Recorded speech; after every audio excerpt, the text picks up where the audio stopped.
everyone, I hope you are doing well. So आज की video में हम देखेंगे resultant of any numbers of concurrent and coplanar forces. ठीक है, सो काफी इजी टॉपिक है, इसको समझ लेते हैं, इसके बाद एग्जांपल्स करेंगे हम। बट इसको समझने से पहले आपको एक कॉन्सेप्ट है वो आना चाहिए, रिजोल्व करने, कंपोनेंट रिजोल्व करने आने चाहिए। मेरे हिसाब से आपको आते होंगे, नहीं आते तो एक बार देख लेते हैं और शायद आपको रिकॉल हो जाएंगे। So let's start. सो हमें पता है दो फोर्सेज है, एक ये मान लो डिवाइड कर दो फोर्सेज। मान लो हमारे पास एक ये x डायरेक्शन है, एक हमारे पास ये y डायरेक्शन है। ठीक है, यहां से एक फोर्स निकली है। ठीक है, ये ना x में ना ये y में, ये दोनों के बीच में, और हमें एंगल दे दिया, ये x के साथ एंगल बना लिया। ठीक है, तो हमें इस f को रिजोल्व करना है, तो हम इसके कंपोनेंट x की डायरेक्शन में और y की डायरेक्शन में निकालेंगे। तो कैसे निकालेंगे? सिंपल सी बात है, यहां पे हम लिख देंगे f sin theta, f cos theta और f sin थीटा। इसके अंदर ध्यान रखना, जिस साइड एंगल दे रखे हैं, यहाँ पे ये थीटा एंगल x के साथ दे रखा है, वहां पे cos थीटा आ जाएगा आंख नीचे, और जहां पे एंगल नहीं दे रखा दूसरे साइड के साथ, वहां पे sin थीटा आ जाएगा।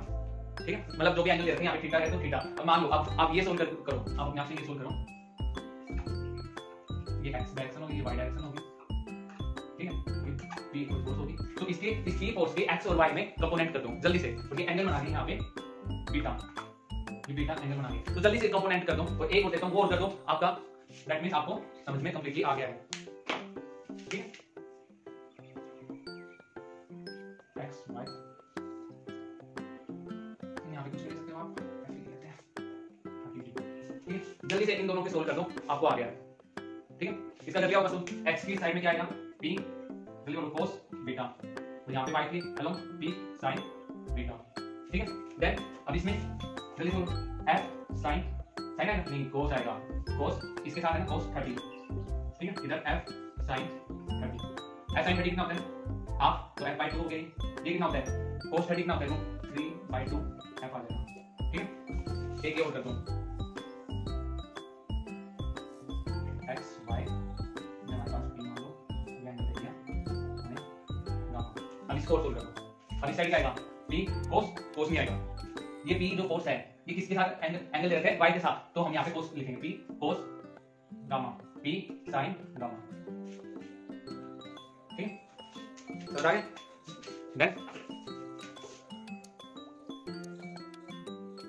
गाता रहे मेरा दिल, तू ही मेरी मंजिल, प्यार करने वाले प्यार ही करेंगे, जलने वाले चाहे जल जल मरेंगे। So come back on topic. So अब क्या करते हैं? अब इसके अंदर स्टेटमेंट पढ़ लो। Let P1 P2 so and P and coplanar forces acting at a point O in direction making angles alpha 1 alpha 2 alpha 3 alpha n respectively with a fixed straight line OX line in the plane of forces। ठीक है, क्या कह रहे हैं? ये हमारे पास x direction है। ठीक है, ये x, ये हमारे पास होगी क्या? y direction. ठीक है, ये O पॉइंट हो गया। इसके अंदर एक फोर्स एंगल बना लिया है, जो P1 है, ये बना लिया अल्फा 1 x के साथ। ये हमारे पास दूसरी फोर्स है P2, ये x के साथ एंगल बना लिया अल्फा 2। ठीक है, ये हमारे पास मान लो P3 है, ये एंगल बना रहा है अल्फा 3। एक ही मान लो हमारे पास फोर्स हो गया, ऐसे करते करते Pn, ये x के साथ एंगल बना लिया अल्फा n। ठीक है, देन इनका जो रिजल्टेंट होगा वो रिजल्टेंट हम मान लेते हैं यहाँ पे होगा। ठीक है, ये एंगल कितना बना रहा है? ये एंगल x के साथ बना रहा है, हम मान लेते हैं थीटा, थीटा एंगल बना रहा है। ठीक है, सो अब हम इनको लिख सकते हैं कैसे?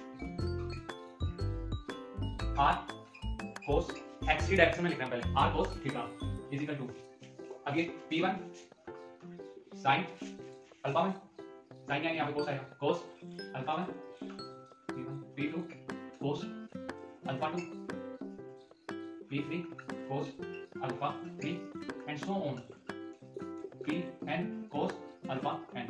ठीक है, ये कैसे लिख दिया? Triangle law of vector addition से लिख दिया।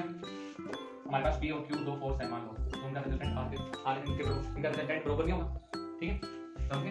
अब मैं r cos थीटा, यानी इसको इक्वेशन नंबर 1 दे देते हैं। ठीक है, अब r sin थीटा, अब y के डायरेक्शन में कर लेते हैं, y के डायरेक्शन में करेंगे, काफी इजी होगा, y के डायरेक्शन में कर लो। अब p1 sin, जल्दी जल्दी बोलो, alpha 1 plus p2 sin alpha 2 p3 sin alpha 3 and so on pn sin alpha n। ठीक है, अब r sin थीटा, इस सारे को मैं y मान सकता हूँ, ये y क्या लॉन्ग है तो y, इसको इक्वेशन नंबर 2 नाम देंगे। ठीक है, अब क्या करेंगे हम? Scaling and adding equation number 1 और 2। ठीक है, हम इस पहली और दूसरी इक्वेशन को ऐड कर स्केयर कर देते हैं और ऐड कर देते हैं। तो स्केयर करेंगे तो क्या होगा? मेरा मास्टर। तो क्या होगा, R square cos square theta plus R square sine square theta equal to X square plus Y square.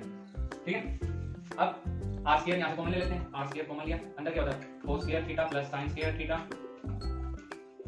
Cos square theta plus sine square theta equal to X square plus Y square. ठीक है, अब ये R square हो गया, ये 1 हो गया, identity होगी cos square theta plus sine square theta equal to 1, ये R square equal to X square plus Y square. हम कह सकते हैं R equal to X square plus Y square under root. ये यहाँ पे क्या होगा, मैग्नीट्यूड होगा, ये हमारे पास क्या निकला है मैग्नीट्यूड। ठीक है, मैग्नीट्यूड निकला है। अब हमें डायरेक्शन निकालने को हम क्या करेंगे, second divided by 1, second divide by 1। ठीक है, अब क्या करेंगे, इसको डिवाइड कर रहे हैं, यहाँ पे r sin theta upon r cos theta इधर y अपॉन x।